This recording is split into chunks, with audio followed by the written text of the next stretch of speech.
the CATs, man, the CATs, the California Achievement Test. This video is about my childhood. I don't know what they're doing today in school. If they still run these California-style achievement tests, fill in the holes, multiple choice. Always felt like hours. It felt like it was excruciatingly long. It was like a whole day, I think, of tests. And it was like, you got to pass this test not only for yourself and your future, but also for your school. You wanted to, like, represent your school as being a good school. And I guess that's how they dictated, what the schools were doing. They found out what the kids were doing. And it also helped them place you, right, in your next year going forward. Like, where's your proficiency? Should you be left back? Should you be in basic skills, remedial reading? I bombed these tests. I hated them. I had no interest in them. I was not disciplined enough to stay focused on the work, where I'd be in a class and me and my buddies would be laughing. And it shapes your entire life academically. Entered into middle school, right? What was it? 5th grade in the new school. 6th grade, came down to a new school, a new town. And, trying to catch up, see what they're talking about. Everybody was friends already, trying to figure out socially where I stood. Social interactions were number one for me. Who was my friend? Where was I going on the weekends? What is the deal? Who's my new group? Because I had a group when I grew up back in the other town. And everything took a back burner to that socially. And then in the class, I'm laughing with my buddies because everybody's quiet. We're just, basically I got into the whole vacuum of just slacking off and joking around during these classes, during these tests, I should say. I wasn't bad, or I didn't misbehave in the regular class. But when the test came, I was just filling in answers. Who cares? Whatever. Couldn't concentrate on it. But if I had known it was important and it really mattered, I'm sure they said it. But if I had known it for myself, I would have focused and tried my best, I think. I think I was all around I cared. I cared about how I treated people. I cared about how I cleaned my room or treated my parents. I wasn't disrespectful at home. I just couldn't sit still, couldn't focus on the test. This lined up socially where I was going to be. I was going to be with a certain group of kids, and I wasn't going to be around the age group in high school because I was behind.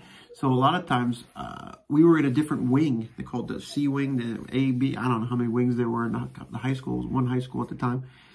And getting to like junior, senior year, I'm still in different more basic classes, and I'm on the other side of the school. I'm with freshmen and sophomores walking around, which wasn't a bad thing. I don't judge anybody between their age groups. I thought the younger crowd was easier to get along with, I guess. An adult girl of senior year age ready for the world versus like, maybe a sophomore or a junior was a little easier to talk to, maybe because their mind frame was a little bit just, this is a new world at the high school. And there was girls that were going on to colleges that had like honor societies and honor rolls and all these dreams of grandeur into the world. And here I'm like just bombing these stupid tests and not thinking about it. So is that something that happens now? Or is that happening to our kids currently? I know there's a lot of things going on in the school system, but is standardized tests really dictating things these days the way they used to be? And as a homeschool parent, what's the story now?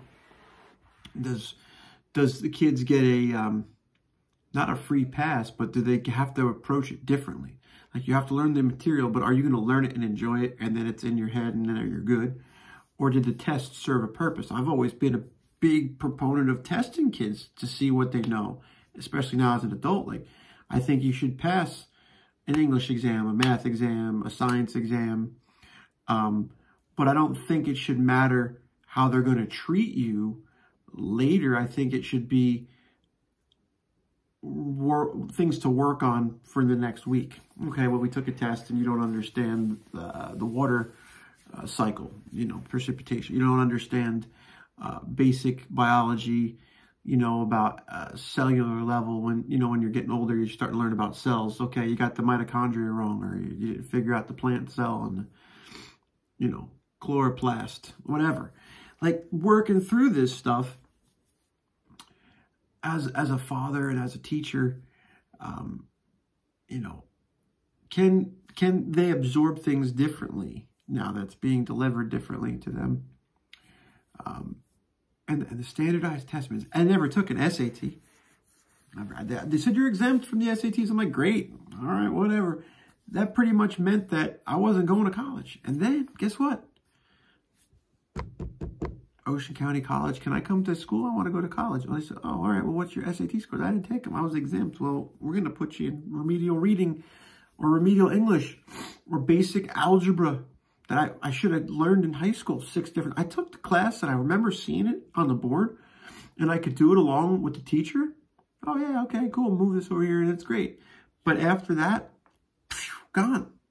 Test comes out a couple weeks later. I don't remember this. Like, what? Maybe if I used it, maybe if I went home and did, like, you know, algebra, whatever you use algebra in your real world life thoughts. Maybe if I started getting into science and, you know, physics and things where I can use mathematics and calculus and get deeper into it, great. It would have kind of bridged to it. But for some reason, it was just like, here's this new thing that you're going to learn for like 2 weeks. And then you're going to take a test and you're going to forget it. And then we're going to go to the next thing. So I just wanted to, I guess, post this video because I'm going through the ideas of all this and this new world that we're in, where my kid is quadruple smarter than me. And I'm not blaming our teaching method. I'm blaming maybe his genetics from his grandmother's side, on my wife's side. My parents are smart people. They're very smart people. They have a lot of things that they're savvy with, and they got good grades. My dad went to college. I went to college. But I think to see my son excel and see him doing things that I didn't do at that age, I get the feeling like they have something from the other side of the family, which is, you could see it clear as day. He's very specific about words and numbers, and if you're reading to him and you mess a word up, he'd call you out on it, you know, and like tries to get his thoughts out, and he's wrapping them up in his head in a big folder, and he's trying to like get it all out at once. I'm like, wow, man, just talk like me, just get it out. Don't sit there trying to bundle it up. But I leave him to it, whatever his development phase takes him, because like I said, I didn't teach him to walk. He learned on himself. I didn't teach him to talk. He learned it on his own. I didn't teach him to read. He learned it by following us. Like, nobody sat there and told him to read the word, like beating it into him mentally. He just did it. So I want to continue that path of development by him dictating his interests. So, okay, great. You can read now. Here's a book. Read the book. Learn about what this book's got to say. Reading fantasy is one thing. It's great. But I want to put the textbooks in there too. And like, here's general science. Read this. 7. Go ahead, read it. Maybe you get a couple things out of it and you walk down the street and you say, hey, electricity, or hey, whatever, photosynthesis, you know, great. If he catches those words, it's going to lock in. It's going to be deeper and more ingrained.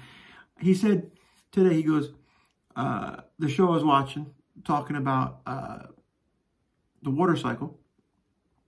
He goes, oh, well, we don't want to drink the rain because we don't know if it came out of an ocean or if it came out of a lake, and we don't want to drink salt water. And I said, well, that's funny that you should say that, because when evaporation occurs, the salt is left behind. So if I put a cup of salt water out and we let it evaporate, the salt would stay in the air. The water would evaporate into the air, and it might disappear from our sight.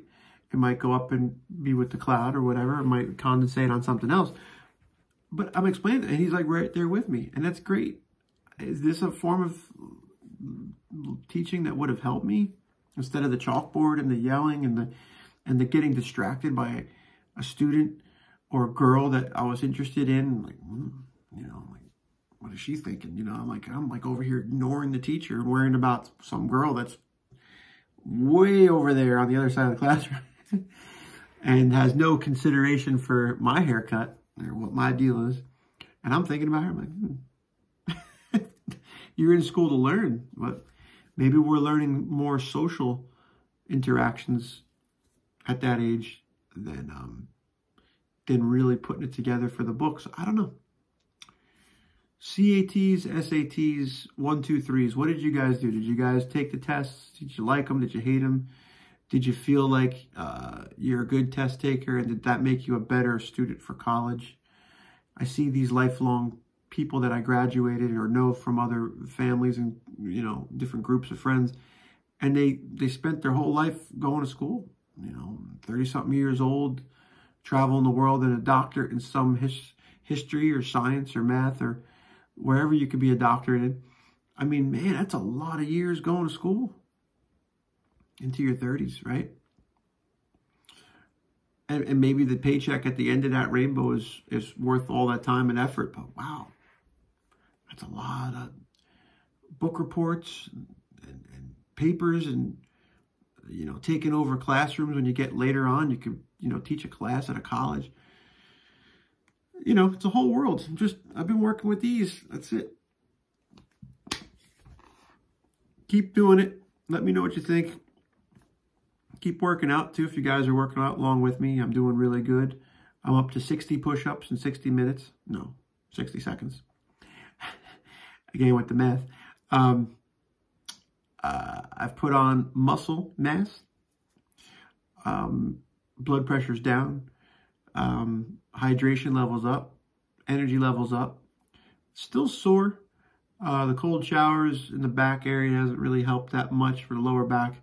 Something going on there. There's something that needs to be stretched or looked at. I have just a tough spot in my back, and maybe it's just age. I'm getting old. So lifting heavy too, lifting real heavy. So I gotta calm down with the weights as far as what I'm lifting. Heavier than I should have to lift. Thanks for watching.